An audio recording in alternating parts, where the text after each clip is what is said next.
Hello and welcome. Thank you for joining us today. My name is Danielle. I'll be your host as we discuss Awakening Starseeds Volume 2. Today we have a very special guest with us, Gina Harris. She's a co-creator, co-author in Awakening Starseeds of Volume 2. Hello, Gina. Welcome to... Hi. Hi. How are you? I'm doing so good today. I'm really excited to have you here and have everyone dive into the author of what was the name of your chapter? Spacecraft experience and family. Okay, so diving into spacecraft experience. But before we get into that, I do want to hear about you and a little bit of your background. Well, I'm a single mom and I was born and raised in San Francisco, particularly the Haight Ashbury. So that had a lot of cultural influence on my being very open to all types of experiences and people. There are more diverse people in San Francisco, particularly the Haight Ashbury, back in the day when I was growing up, that it's really exposed me to so many different cultures. Okay. And so a lot of people will say, hey, you must have been Chinese in the past life. You love Chinese food. Hey, you must have been Indian in the past life. You dress Indian and you love Indian food and you burn incense. So I just have totally taken on so many different cultures and loves for diversity that I'm a chameleon. Ooh, that's interesting. Okay. I moved to Los Angeles when I was 18, and I was searching for a talent scout or some way to expose my vocal talent, my acting talent, my modeling talent. I wanted to do something with Hollywood, but that got a little derailed. And it was really for the best. I tell everybody that I became a young mom at 20 years old, and my kids really saved me, because during that time it was a huge crack epidemic in Los Angeles. And because I was a single mom, I wasn't able to get involved with partying and drugs, and so many of my friends got caught up in the crack epidemic, and a lot of trials and tribulations occurred to them and their children. And I just was saved by my two kids. I tell that to everybody. And eventually moved back home and love the Bay Area, especially the South Bay area, Hayward and Fremont. I love the South Bay area. San Jose is such a cool place. Gilroy. I don't want to leave Gilroy out. Oh my gosh. And then I moved to the Sonoma wine country to be closer to my mother, who still lives there. And what an experience. Sonoma is middle-aged Haight Ashbury. If you can wrap your mind around that, you'll meet people in Sonoma, Guerneville, Rio Neto, Montero, Santa Rosa, Sebastopol, really Sebastopol and Cotati, that used to hang out in the Haight Ashbury, but now they're middle-aged, and they're selling their crafts, they're selling their precious stones, they've got tie-dye, they've got, other entertainment of the green nature, CBD and others. And so it's legal now. It's legal now. It's very much legal. Well, maybe not where I'm at, but it will be one day. So it was just like a renaissance of the Haight Ashbury when I moved to Sonoma. And so, oh my gosh, what a wonderful experience. But the drawback with Sonoma is you've got to be independently wealthy to live there. So I found myself needing to be creative, think out of the box, and do something that can sustain me and my children. And that's kind of what brought me to Texas. Okay. Was work. And so fast forward, here I am. Now you're living in a warmer climate too, because California could be really warm, but I don't know. Parts of Texas is very humid. Yeah. So, Yes, if you go south, if you're in like Houston and Galveston and even Austin can get kind of humid. But for some reason, Dallas is actually North Texas. It's a far North Texas. And it's so close to the Oklahoma border. It's almost has that it has that Midwestern climate. It's kind of dry almost. Yeah. So when so when you moved from Sonoma to Texas, was that recent or maybe that was about 8 years ago? Okay. So you've been not recent. Okay. So you've been in not Texas recent, for a while. but pretty recent. Awesome. Okay, so what does the word starseed mean to you? Woo! Where do you start? Yeah, exactly. I hope I won't go on too long. Starseed to me is a person who is given a mission to further mankind's development and evolution and ascension. Okay. In one way or another, to sum it up really quickly. And there are varying levels of star seeds. You know, you have your scientific star seeds, your Teslas, you know, and you have your other star seeds that are like Mother Teresa and people who have literally changed the world through their presence on being on Earth. And you have other people, you know, that have done unnamed works, but the world would be a different place, you know, without them. Yeah. Because there's so many pieces to that jigsaw puzzle that fits into the big picture of, you know, mankind's evolution and ascension. Very true. Well said. So could you give us a sneak peek into your chapter of Awakening Starseeds in Volume 2? Well, the chapter is about several different experiences. And the most significant chapter is the spacecraft experience. And because it was just so life altering. So I tell about my, you know, my teleportation experience, my interaction with some beings. It was truly a strange experience.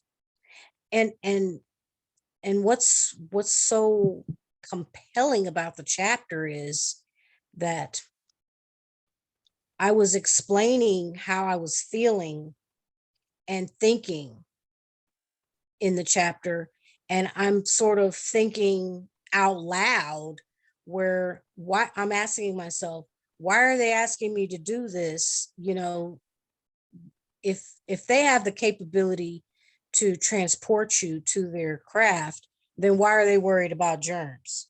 You know, I'm thinking this in my mind. And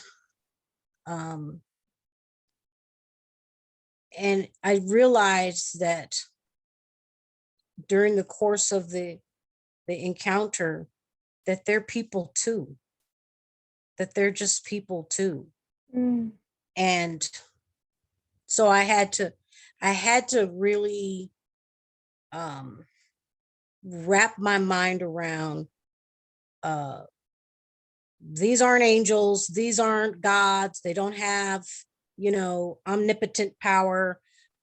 They're people too, and they have concerns about, we all know they have concerns about our environment, germs, different things. So Right. I had to really um calm myself down and really um be logical about my experience. Wow.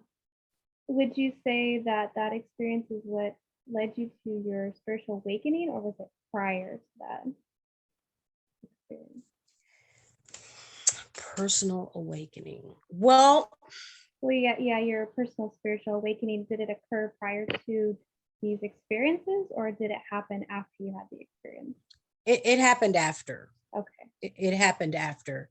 And the other part of the chapter where I'm speaking with an angelic type being who um, was sent to send me a message. That was the point where my life was changed.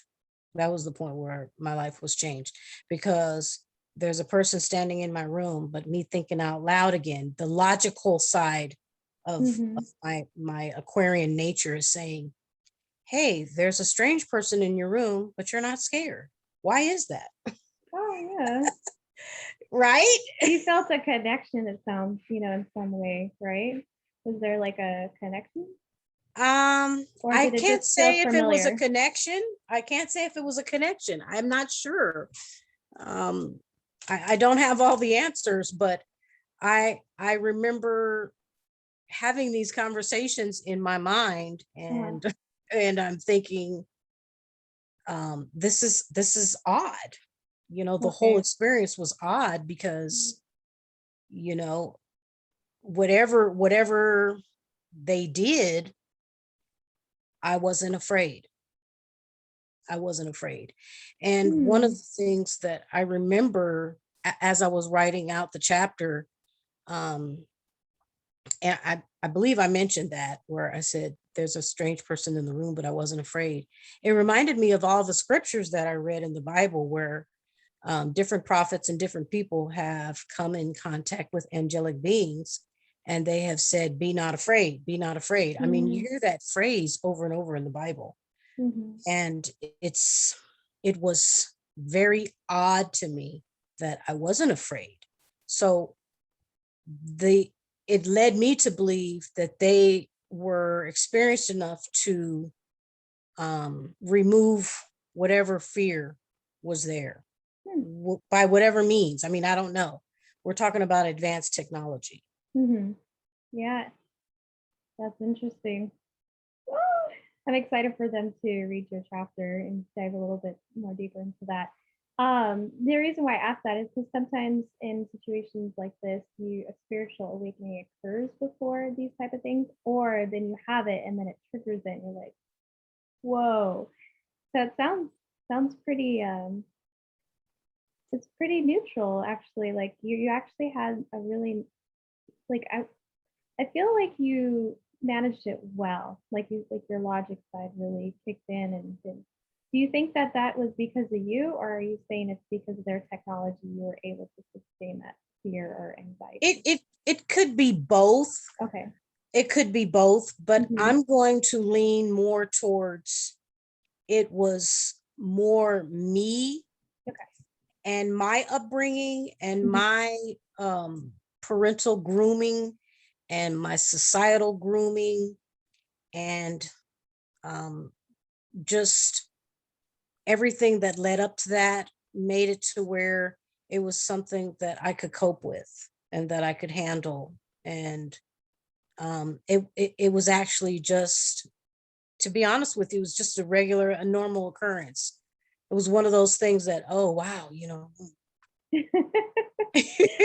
You are open-minded. I mean, a triple Aquarius. Oh my goodness. Yeah, that's a very unique experience. So there were a total of three, you said? or presume there could be more, but There, the book you there, just spoke on. there was a total of 3. Okay. There was a total of 3 that I wrote about. I mean, there's many more that I could talk about, but those were the significant ones. I mean, Wow. whoa. Cool. Whoa, knowing that there was more after too, aside from the ones you wrote Oh about. yeah. Oh yeah. I Yeah. mean, woo, whoa. And do you remember them all vividly, or does it kind of come to you in like pockets of like They at different times? come in pockets, Mhm. different fragrances, different scenery, different Mm. deja vus will occur, and then I'll remember different little things. I'll remember different things. And Wow. one of the things that I remember occurring that's not in the book was multiple visits um, in a craft. And here's what's weird. I always was navigating and letting them know, okay, right here is where you let me off. But I got it wrong a couple of times. And so I had to walk further than I was supposed to, because I was looking at 2 pine trees. I'm going to tell you, I was looking at 2 pine trees. And in Sonoma, there's pine trees that kind of come to a point all over the place. But these 2 pine trees were my landmark. But there's another set of pine trees right after that. Oh, okay. So, And so, doggone it, I came upon those pine trees and I said, okay, here's my stop. And so I'm out walking, on the road, and this is the wrong damn location. I got to walk a couple of miles to get to my house. This is the wrong place. And so I'm walking down the street and dogs are barking and owls are hooting and I'm scared. yeah, I mean, anything. I'm out in the middle of nowhere. Right. It's dark and they're gone. They are gone. Wow. And I have to walk a couple of miles to get home. Oh my God. That's scary. I mean, when you're, especially in that area, I mean, anything could be out there. I mean, it's a pretty open area. Anything is out there. There's coyotes, there's mountain lions, even if you're way up high. Yeah. But no, I wasn't worried about the creatures. I was worried about getting run over by a car. A weirdo coming along. Oh, right. So what happens to be there at the same time? I just like, this is your stop too? And then I'm hitting myself in the head. I was just like, you did this the last time. Oh, why do you keep forgetting this is the wrong twin pines? You got to go to the next set, because I did it a couple of times and I was so mad at myself. Well, I'm glad you made it safely because you're here with us now. Yes. Yeah. That's funny. Well, what inspired you to be a co-author with Rada Publishing? How did and the overall contributing process of it? Well, I went to a disclosure conference. Ooh. And that's how I met Rada. Oh. And I was needing some answers that and that's really the start of it. I was needing some answers, and I met Maya, and I got a lot of the answers. Good. But it's kind of like you've got a taste for carrots, and you've got a craving, but you just want the carrots, and the side effect is your vision improves. And so the side effect is, the Starseeds Volume 2. It resulted in the chance meeting. But I really needed some answers, and I got a lot of those answers. I'm glad to hear that. Yeah. And I'm sure you'll get more, going on, moving forward in life. Well, yeah, some things just have to unfold, Right, exactly. Oh, well, that's interesting. So since you're a part of the second series now, did you get an opportunity to be a part of the creative process?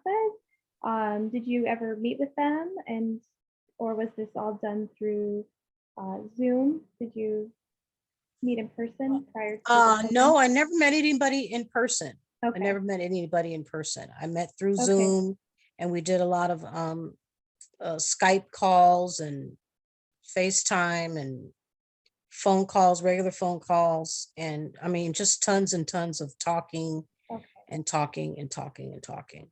So the overall process for you, you felt supported and encouraged to speak your truth? So much, so much, so much. I mean, wonderful, wonderful people. Yeah.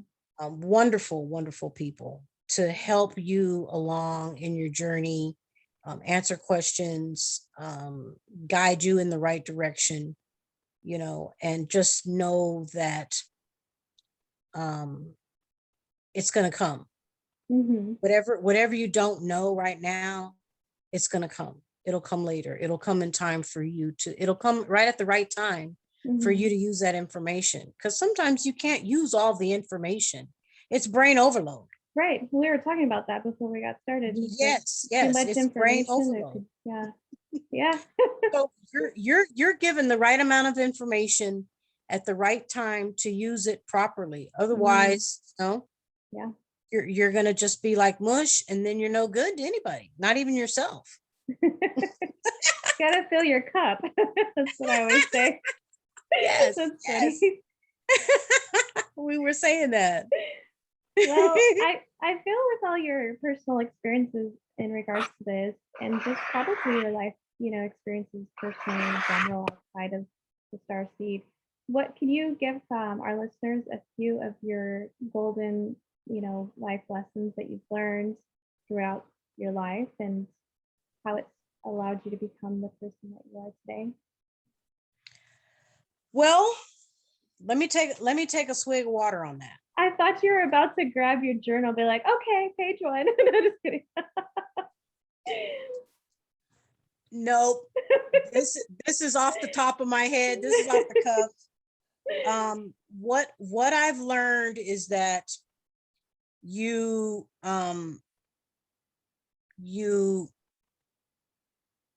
walk a path, step by step, stone by stone, or stepping stone by stepping stone, and the stones are placed just a few feet in front of you, and the right stones are placed in front of you as you're walking your path in life.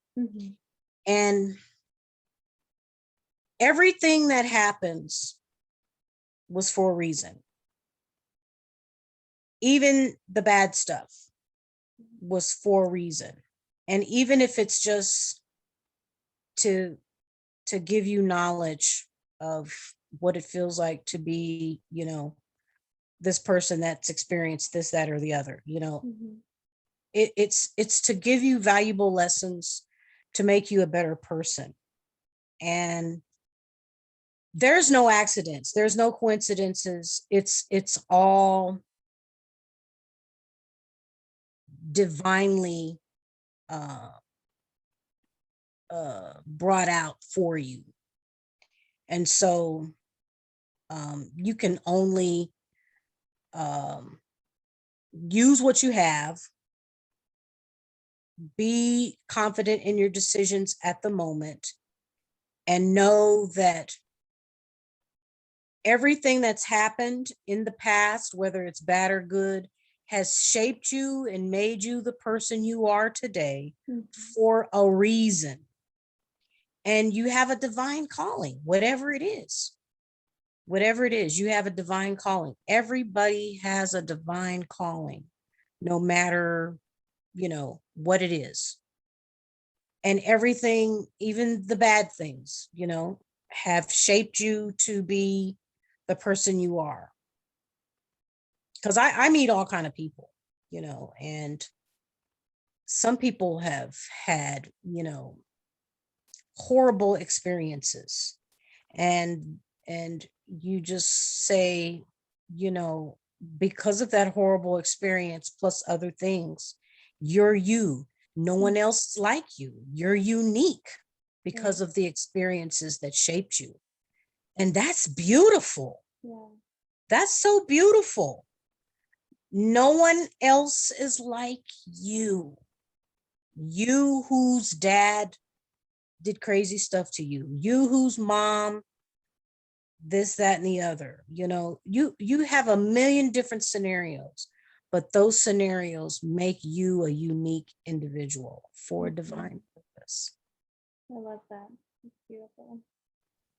So what would you tell our listeners that, like, if they had a story they wanted to share or maybe connect with product publishing, what would you tell them and about getting involved? Would you encourage them to work with them? Well, of course. Of course. I mean, you know, getting involved and sharing stories. One of the things that I noticed is that more and more people are coming forward sharing stories. Have you noticed that? I have actually, yeah. And even the weirdest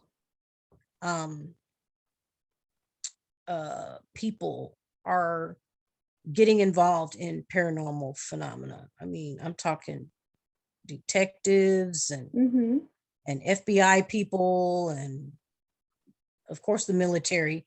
They've always been involved, but other individuals that are on the peripheral, like, you know, private investigators and state parks workers and other different people, just of all walks of life, are coming forward with unique experiences. And I say, hey, get involved, let people know, and find out why. Find out why.